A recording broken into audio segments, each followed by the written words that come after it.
2 मिनिटं घेऊ. आज खरं तर या पवित्र महालामध्ये पाय ठेवत असताना मंदिरात शिरल्याचा भास झाला.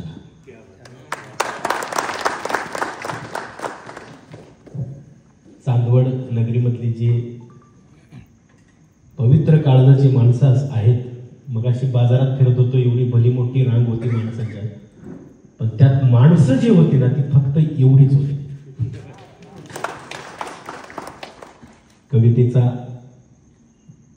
कवितेच्या अगोदर काही फार बोलू नये असं म्हणतात, पण मला राहवत नाही. एका मंदिराच्या प्रांगणामध्ये एक सहलीची गाडी येऊन उभी राहिली. सहलीच्या गाडीतनं सगळे हौशे नवशे लोक होते, खाली पटपट उतरले, मंदिराकडे चालायला लागले.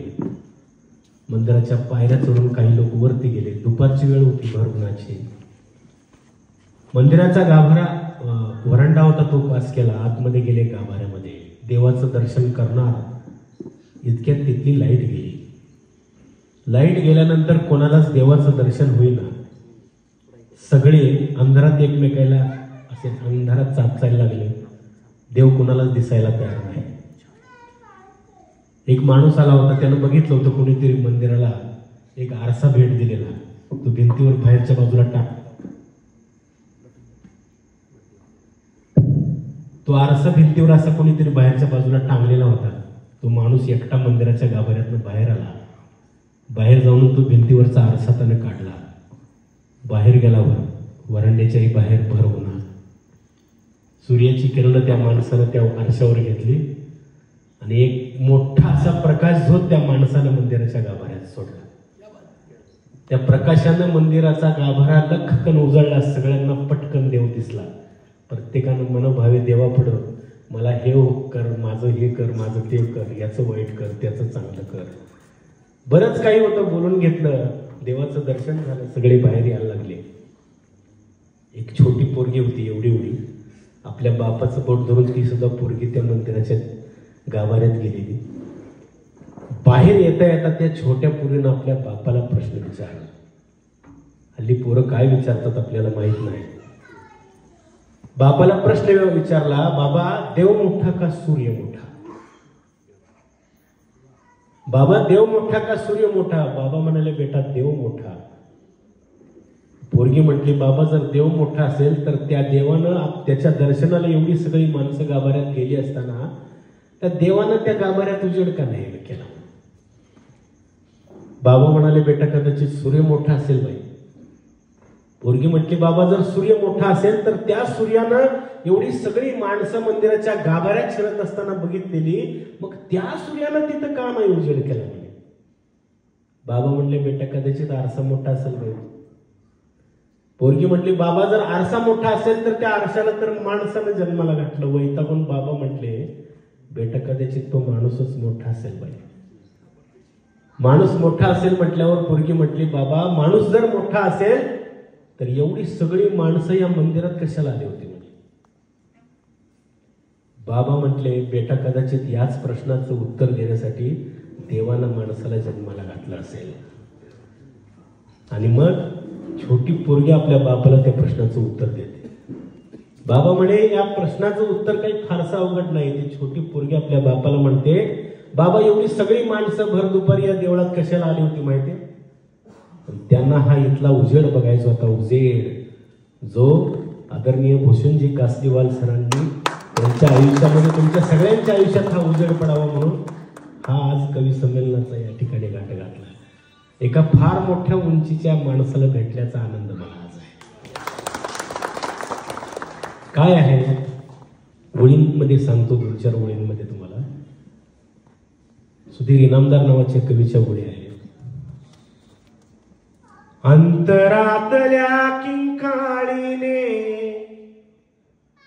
बधीर झालो आहे. अंतरातल्या किंकाळीने बधीर झालो आहे. मला वाटते मी चोखोबा कबीर झालो आहे. मला वाटते मी चोखोबा कबीर झालो आहे,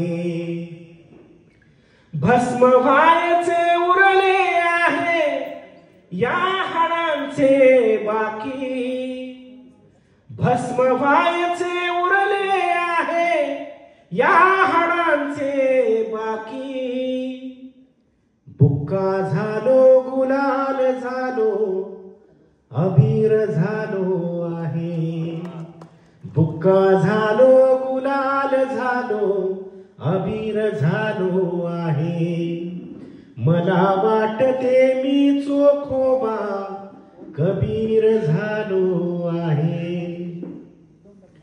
कवितेविषयी बोलत असताना मित्रवर्य संदीप जगताप म्हणाले की इथल्या लोकांचा खूप चांगला काम तयार आहे.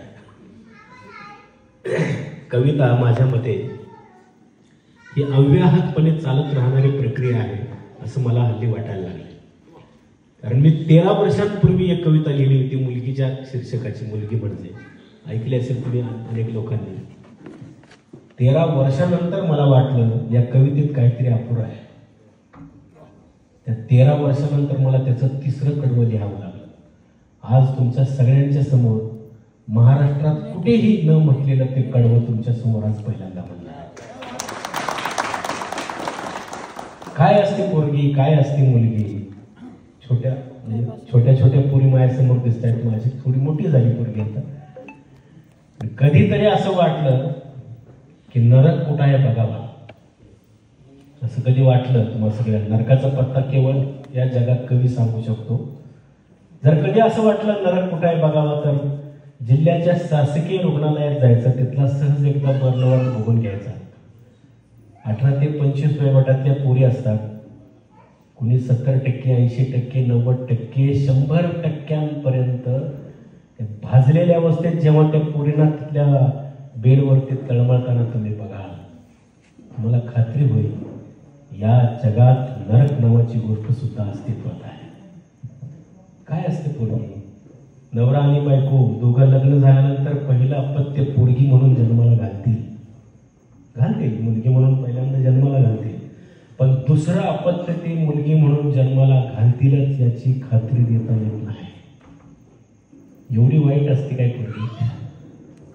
आमचा गोपाळ एका ठिकाणी म्हणतो, गोपाल मापारे, की पुण्य ही सारे माझे पाप कर, पण मला एका पोरीचा बाप कर. काय असते मुलगी बघा. मुलगी म्हणजे गुज बोलते अळवावरचे पाणी ग. मुलगी म्हणजे गुज बोलते अळवावरचे पाणी ग. सांडून जाते एक दिवस ती पुन्हा रे त्याचे जगणे ग. सांडून जाते एक दिवस ती पुन्हा रे त्याचे जगणे ग. भातुकलीचा खेळ मांडला घर बांधले उन्हात. भातुकलीचा खेळ मांडला घर बांधले उन्हात. पायामधली भिंगरी होऊन फुले नाचली अंगणात. पायामधली भिंगरी होऊन फुले नाचली अंगणात. ती गंधले मुनी अशी दरवळली. ती गंधले मुनी अशी दरवळली जसे सुगीचे येणे ग. सांडून जाते एक दिवस ती पुन्हा रे त्याचे जगणे ग. मुलगी म्हणजे गुज बोलते अळवावरचे पाणी ग. सांडून जाते एक दिवस ती पुन्हा रे त्याचे जगणे ग. बाप हा म्हणतो जन्म देऊनी दार उघडले स्वर्गाचे. बाप हा म्हणतो जन्म देऊनी दार उघडले स्वर्गाचे. लेकीच्या आयुष्याला मग पायला भले मोराचे.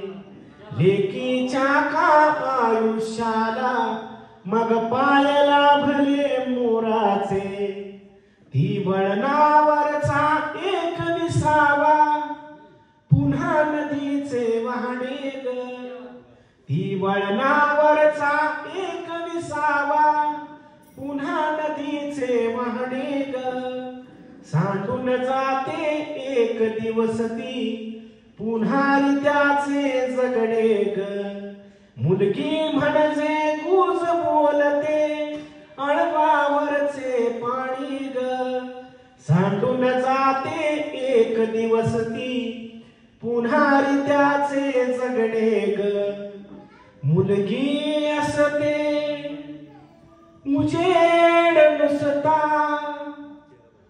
आई नसता ती असते मुलगी असते उजेड नुसता आई नसता ती असते चैतन्याचा चंद्र होऊनी दोन घराला दरवळते चैतन्याचा चंद्र होऊनी दोन घराला दरवळते ती आभाळाच्या भाळावरचे नक्षत्रांचे विजणे ग ती आभाळाच्या भाळावरचे नक्षत्रांचे विजणे ग सांडून जाते एक दिवस ती पुन्हा त्याचे जगणे ग मुलगी म्हणजे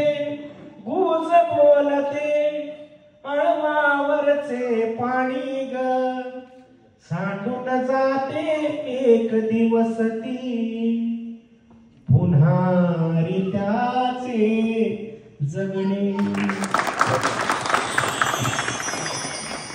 अतिशय सुंदर धागा रमजाननं पकडलाय. खरं म्हणजे ती मुलगी कधी मुलगी असते, कधी आई असते, कधी आजी असते. बहिणाबाईंनी तर इतकं अप्रतिम लिहिल्या दोनच ओळी. मी म्हटलं बहिणाबाईंनी या दोनच ओळी लिहिल्या असत्या तरी बहिणाबाई ह्या सर्वश्रेष्ठ कवयित्री झाल्या असत्या. बहिणाबाईंच्या दोन ओळी किती सुंदर आहे बघ रमजान. बहिणाबाई एका ठिकाणी म्हणते की लेकीच्या माहेरासाठी माय सासरी नांदते. मुलीला माहेर मिळावं म्हणून आई सासरात आहे. आणि इतकं सुंदर बहिणाबाईने हे नातं लिहिलं. मला रमजानची आणि बहिणाबाईंची परंपरा एक वाटते. इतकी अप्रतिम कविता रमजाननं दिली आहे. याच मुलीचं जेव्हा लग्न होतं त्या लग्नाची सीडी पहिल्यांदा घरात येते. माझ्या बहिणीचं लग्न होतं आणि लग्नाची सीडी पहिल्यांदा घरात येते. आपल्या सगळ्यांना माहिती आहे की लग्नातली सीडी बघण्यासाठी सगळं कसं घर भरलेलं असतं. सगळ्यांना पहिल्यांदा सीडी बघायची असते. त्या लग्नातलं सगळं आपण हसत खेळत बघत असतो. माझ्या घरात आजी असते, आजोबा असतात, चुलते असतात, चुलते असते, शेजारचे सगळे मळ्यातले जमलेले असतं. घर असं फुल भरलेलं होतं. आणि त्याच्यातला जो शेवटचा प्रसंग आहे नवरी वाटा लावायचा. माझी बहीण रडत रडत बाहेर पडते आहे. हे टीव्हीवर जेव्हा सुरू होतं तेव्हा रमजान त्या घराच्या काय प्रतिक्रिया असतात. 6 ओळींची माझी कविता अशी आहे की बहिणीच्या लग्नाची सीडी बघताना अख्खं घर गच्च भरलेलं. बहिणीच्या लग्नाची सीडी बघताना अख्खं घर गच्च भरलेलं. नवरी वाटा लावायचा प्रसंग जेव्हा सुरू होतो टीव्हीवर, नवरी वाटा लावायचा प्रसंग जेव्हा सुरू होतो टीव्हीवर, तेव्हा डोळ्याला पदर लावून आई निघून जाते स्वयंपाकघरात. तेव्हा डोळ्याला पदर लावून आई निघून जाते स्वयंपाकघरात. तंबाखू थुंकण्याचं निमित्त करून बापही पडतो घराबाहेर. त्याला ते बघवत नाही. तंबाखू थुंकण्याचं निमित्त करून बापही पडतो घराबाहेर. लहानगी बहीणही होते कावरी बावरी. लहानगी बहीणही होते कावरी बावरी. हातातल्या पुस्तकात मीही खुपसतो मान. कित्येक वेळ भिजत राहतं पुस्तकाचं एकच पान. पुस्तकाचं एकच पान. हा सगळा कवितेचा प्रवाह पुढे चालणार आहे.